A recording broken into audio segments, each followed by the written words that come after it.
Hello friends, welcome to NC entry. तो आइए video start करते हैं, लेकिन दोस्तों उससे पहले हमारे चैनल को सब्सक्राइब कर लीजिए।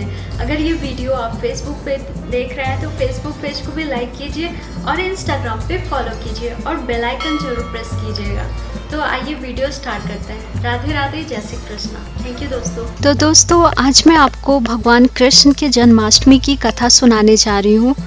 और ये कथा जो है ये भगवान कृष्ण की जन्म से रिलेटेड कथा है और स्कंद पुराण के मुताबिक द्वापर युग की बात है। उन दिनों मथुरा में उग्रसेन नामक एक राजा राज्य करते थे, लेकिन स्वभाव से वह सीधे साधे थे। यही कारण था कि उनके पुत्र कंस ने ही उनका राज्य हड़प लिया था और स्वयं मथुरा के राजा बन बैठा। कंस की एक बहन थी जिसका नाम था देवकी। वो अपनी बहन को बहुत स्नेह करता था।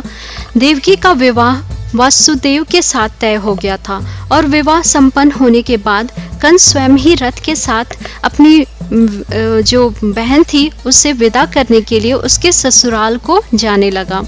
रास्ते में ही उससे स्कंद पुराण के अनुसार लिखा हुआ है कि उसमें अचानक से आकाशवाणी हुई कि जिस बहन को वह इतने प्रेम से विदा करने स्वयं ही जा रहा है, उसी बहन का 8वां पुत्र उसका वध कर देगा। यह सुनते ही कंस क्रोधित हो गया और देवकी और वसुदेव को मारने के लिए जैसे ही आगे बढ़ा, तभी वसुदेव ने कहा कि वह देवकी को कोई नुकसान नहीं पहुंचने देगा। वह स्वयं ही देवकी के 8वें संतान को कंस को सौंप देगा। इसके बाद कंस ने वसुदेव और देवकी को मारने के बजाय कारागार में डाल दिया। कारागार में ही देवकी ने 7 संतानों को जन्म दिया और कंस ने सभी को एक एक करके मार दिया।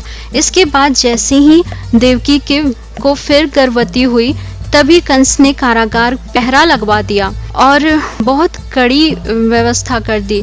तब भाद्रपद माह के कृष्ण पक्ष की अष्टमी को रोहिणी नक्षत्र में कन्हैया का जन्म हुआ।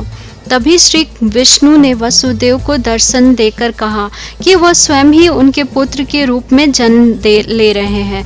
उन्होंने यह भी कहा कि वसुदेव ही उन्हें वृंदावन में अपने मित्र नंद बाबा के घर में छोड़ आए और यशोदा जी के गर्भ से जिस कन्या का जन्म हुआ है उससे कारागार में ले आए, क्योंकि वो महामाया है और महामाया जो होती हैं वो अपने आप ही वो जहाँ भी पहुँचेंगी उन्हें कोई नुकसान नहीं पहुँचा पाएगा। यशोदा जी के गर्भ से जन्मी कन्या कोई और नहीं थी बल्कि वो स्वयं माया थी। यह सब कुछ सुनने के बाद वसुदेव जी ने वैसा ही किया जैसे भगवान ने उन्हें बताया था। वसुदेव जी ने जैसे ही कन्हैया को अपनी गोद में बैठाया, कारागार के ताले खुद ही खुल गए। पहरेदार अपने आप ही नींद के आगोश में आ गए। फिर वसुदेव जी ने कन्हैया को टोकरी में रख के वृंदावन की ओर चले। कहते हैं कि उस समय यमुना जी पूरे उफान पर थी।